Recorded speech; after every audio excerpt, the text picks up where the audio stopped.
ଏହା ହେଉଛି ସଜନା ଶାଗ।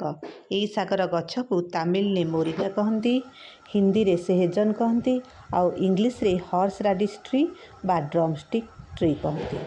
ଏହି ଗଛର ବହୁତ ଉପକାରିତା ରହୁଛି। ଏହି ଶାଗ ଖାଇଲେ ଆମର ବ୍ଲଡ଼ ସୁଗାର ଲେବୁଲ ଠିକ୍ ରହିଥାଏ, ଆମର ଜଏଣ୍ଟ ପେନ୍ରୁ ରିଲିଫ୍ ମିଳିଥାଏ, ଆମର ମେମୋରିକୁ ଏହା ବୁଷ୍ଟିଂରେ ସାହାଯ୍ୟ କରେ, ଆଉ ଟିସ୍ୟୁ ଗ୍ରୋଥରେ ଏହା ହେଲ୍ପ କରେ, ଆମ ବ୍ରଣ ସମସ୍ୟା ଦୂର କରେ, ଆଉ ହିମୋଗ୍ଲୋବିନ୍ ବଢ଼ାଇବାରେ ମଧ୍ୟ ଏହି ଶାଗ ସାହାଯ୍ୟ କରିଥାଏ। ଚାଲନ୍ତୁ ତାହେଲେ ଏହି ଉପକାରୀ ଶାଗରୁ ଗୋଟିଏ ଡିଶ୍ ତିଆରି କରିବା, ଯାହାର ନାମ ସଜନା ଶାଗ ମୁଗ। ପ୍ରଥମେ ଶାଗକୁ ଆମେ ଝାଡ଼ି ନେବା।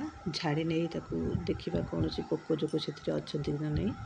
ତାପରେ ଆମେ ତାକୁ ଏମିତି ରୂପରେ ଦେଖନ୍ତୁ, ଦୁହିଁବାକୁ କହନ୍ତି ବା ଛଡ଼େଇବା କହନ୍ତି। ଆପଣ ଏମିତି ଗୋଟି ଗୋଟି କରି ତା ପାଖୁଡ଼ାଇ ଛଡ଼େଇ ନେବେ। ତାପରେ ତା ଡେମ୍ଫ ଗୁଡ଼ାକୁ ଫିଙ୍ଗି ଦେବେ।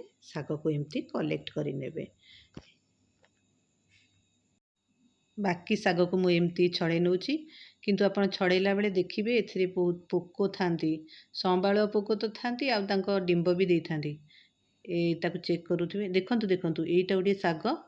ଏଇଥିରେ ତ କ'ଣ ପୋକ ଥିଲା ଭଳିଆ ମୋତେ ଲାଗୁଛି। ହଁ, ଏଇଟା ଦେଖନ୍ତୁ ସମ୍ବାଳୁଆର ତାର ଡିମ୍ବ ଦେଇଛି ସମ୍ବାଳୁଆ। ଦେଖନ୍ତୁ, ତାକୁ ସତର୍କ ଭାବରେ ଏଇ ଶାଗର ଯେତିକି ଉପକାରିତା ତାକୁ ଟିକେ ସତର୍କରେ ଖାଇବେ।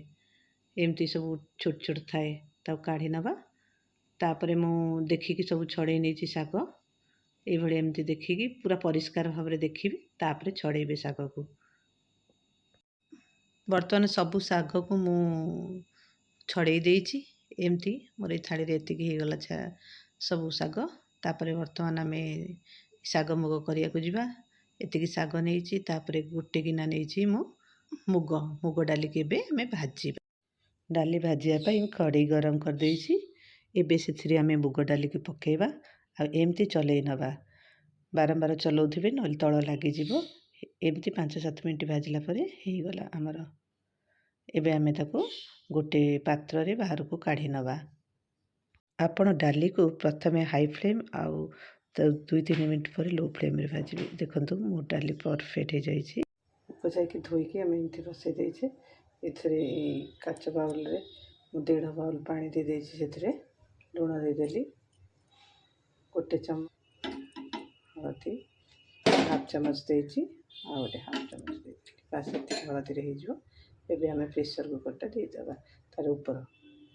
ଆମର ଶାଗ ମୁଗ ପାଇଁ ମୁଁ ଏଇଟା ସଜନା ଶାଗକୁ ଧୋଇକି ଏମିତି କାଟି ନେଇଛି। ଦେଖନ୍ତୁ, ମୁଗକୁ ସିଝେଇକି ରଖିଦେଇଛି ଏଇଭଳିଆ। ତାପରେ କଞ୍ଚା ଲଙ୍କା 2ଟା, ଶୁଖିଲା ଲଙ୍କା 2ଟାକୁ ରସୁଣ ସହିତ ଛେଚି ଦେଇଛି, ତେଲ ଦେଇଛି। ତ ବର୍ତ୍ତମାନ ଆମେ କଡ଼େଇକୁ ଗରମ କଲେ ଏଥିରେ ଆମେ ତେଲ 1 ଚାମଚ ଦେବା। ଏବେ କଡ଼େଇରେ ତେଲ ଗରମ ହେଲାଣି। ଆମେ ସୋରିଷ ଏତିକି ଖଣ୍ଡେ ନେଇ ଏଥିରେ ପକାଇକି ଫୁଟେଇବା। ସୋରିଷ ଫୁଟିଗଲାଣି। ଆମେ ଏବେ କଞ୍ଚା ଲଙ୍କା, ଶୁଖିଲା ଲଙ୍କା ଆଉ ରସୁଣର ଛେଚାକୁ ପକାଇବା, ଆଉ ଅଳ୍ପ ଟିକେ ରଖିଥିବା। ପକାଇଥିବା କଞ୍ଚା ଲଙ୍କା, ଶୁଖିଲା ଲଙ୍କା, ରସୁଣର ଭଜା ହେଇଗଲାଣି। ଆମେ ଏବେ ମୁଗ ଡାଲିକି ସେଥିରେ ପକାଇଦେବା। ମୁଗ ଡାଲିରେ ପାଣି ନାହିଁ, ଆମେ ଭଲକି ଘାଣ୍ଟିବା, ନହେଲେ ତଳ ଲାଗିଯିବ। ଫ୍ଲେମ୍କୁ ଆମେ ହାଇରେ ରଖିଛେ।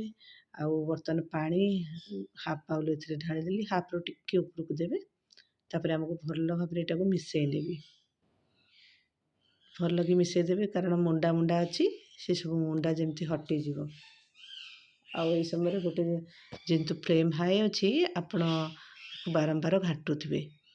ଏମିତି ଘାଣ୍ଟି ସେ ମୁଣ୍ଡା ଅଂଶକୁ ଆମେ ପୁରା ମିକ୍ସ କରିନେବା। ଯେତିକି ମୁଣ୍ଡା ଅଛି ପୁରା ଏମିତି ମିକ୍ସ କରିନେବେ।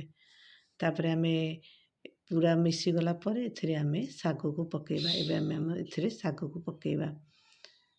ତ ଶାଗକୁ ଟିକେ ଟିକେ କାଟି ଦେଇଥିଲି। ଏବେ ଶାଗକୁ ଏଥିରେ ମିକ୍ସ କରିନେବା। ଶାଗକୁ ଗୋଳେଇ ଏମିତି ମିକ୍ସ କରିବେ।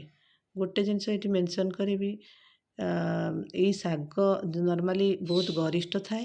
ତେଣୁକରି ବହୁତ ଜଣ ଖାଇଲେ ଝାଡ଼ା ହୁଅନ୍ତି, ଯାଏନି, ସକାଳୁ ପ୍ରୋବ୍ଲେମ୍ ହୁଏ। କିନ୍ତୁ ଏଇ ଶାଗ ଆଉ ମୁଗ ସହିତ ମିଶିଲେ ମାନେ ସେଇ ପ୍ରୋବ୍ଲେମ୍ଟା ପ୍ରାୟ ହୁଏନି। ମୋ ଏକ୍ସପିରିଏନ୍ସରୁ ମୁଁ କହୁଛି, ଏଇଟା ବହୁତ ଗରିଷ୍ଠ ଥାଏ। ତେଣୁକରି ଏମିତି ଖାଇଲେ ଆପଣ ଭଲ ଲାଗେ। ଏବେ ଆଉ ଟିକେ ଏଥିରେ ପାଣି ଆଡ଼୍ କରିବା, ଭଲରେ ଘାଣ୍ଟି ଦେବା। घाटी दे याको टिके समय फुटियाको देवा किंतु चलाउथुबा तल जेहेतु मुग डाली पड़ी ना से तल लागिଯିबार बहुत संभावना। आम तो लुण देइथिले टिके लुण आड करवा जस्ट हाफ स्पून रु भी कम देवे कारण लुण ऑलरेडी दिखाई जस्ट आम खाली टिके दे दउचंती।